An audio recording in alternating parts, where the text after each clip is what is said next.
The books of 1st and 2nd Chronicles. While they're two separate books in our Bibles, that division is not original. Due to scroll length, the book was divided in two, but it was written as one book with one coherent storyline. Now, in our English Bibles, Chronicles comes after the books of Samuel and Kings, and most of Chronicles is actually repeat content from those books. And so most modern readers, when they come to Chronicles, they think, wait a minute, I just read all of this, and so they skip it. And that's a shame, because this book is really unique and important in the Bible. In the traditional Jewish ordering of the Bible, Chronicles is actually the last book because it summarizes all of the Jewish scriptures.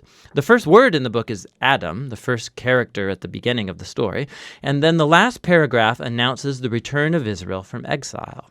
Now, we don't know who wrote this book, but we can tell from details within it, it was produced by somebody who lived a couple hundred years after the Israelites returned from the Babylonian exile. Now, for this author, Jerusalem and the temple were rebuilt some time ago, and as we learned from Ezra and Nehemiah, things were not going well. The great prophetic hope was that the city and the temple would be rebuilt, that God would come to live among his people, the messianic king would come, and all the nations would come live under his peaceful rule, and none of that has happened. And so the author of Chronicles has reshaped these stories of David and Solomon and the kings of the past in order to provide a message of hope for the future. And we'll see that he's designed this book to emphasize two clear themes. First, the hope of the coming messianic king, and second, the hope for a new temple. Let's just dive in and you'll see these themes all over the book.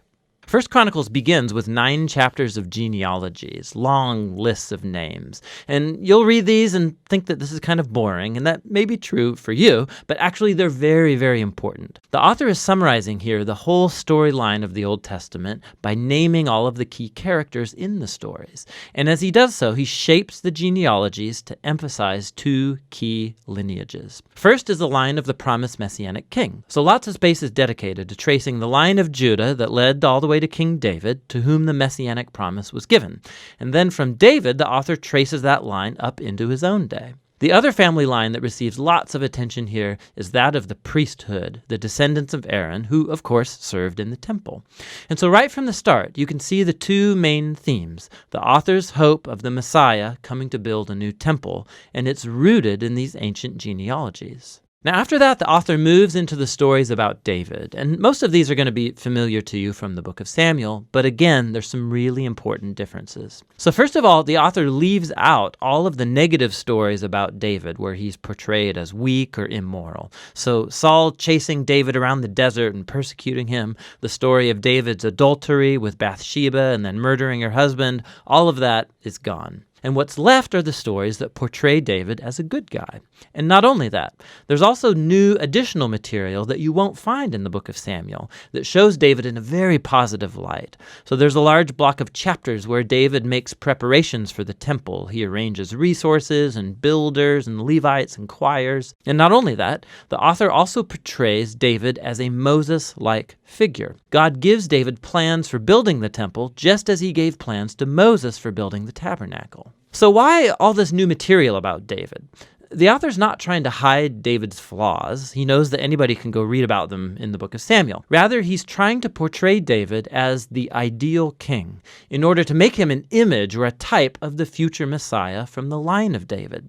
It's very similar to how Jeremiah or Ezekiel spoke of the coming Messiah as a new David. This is most clear in how the author retells the story of God's covenant promise to David in 1 Chronicles 17. And when you compare this story with its parallel in 2 Samuel 7, you'll see that the author of Chronicles is highlighting that neither David, nor Solomon, nor any of the kings from his line were the messianic king, and that when the Messiah does come, he will be a king like David. And so for this author, these stories about David from the past are what sustain his hope for the future. After David dies, we move into 2 Chronicles, which focuses on the kings that lived in Jerusalem.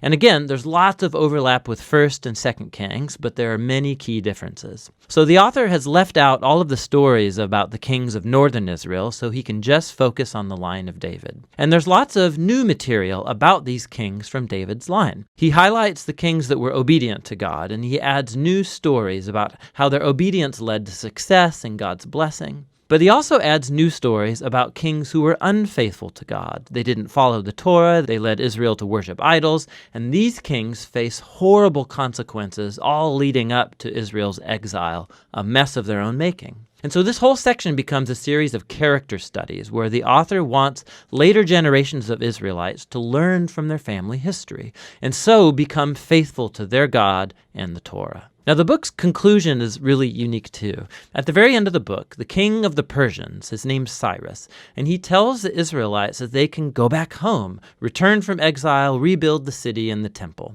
And he says, last line of the book, "Whoever there is among you, of all his people, may the Lord his God be with him, and let him go up." And that's how the book ends, with an incomplete sentence. Now, of course, the author knows about the first return from exile and the stories of Ezra and Nehemiah, but clearly in his view, the prophetic hopes of Israel were not fulfilled in those events.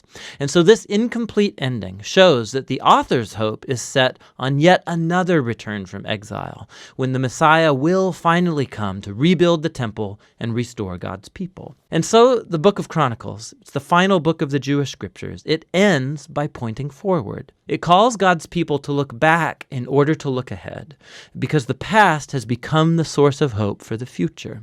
So Chronicles concludes the Old Testament as a story in search of an ending, and that's what this book is all about.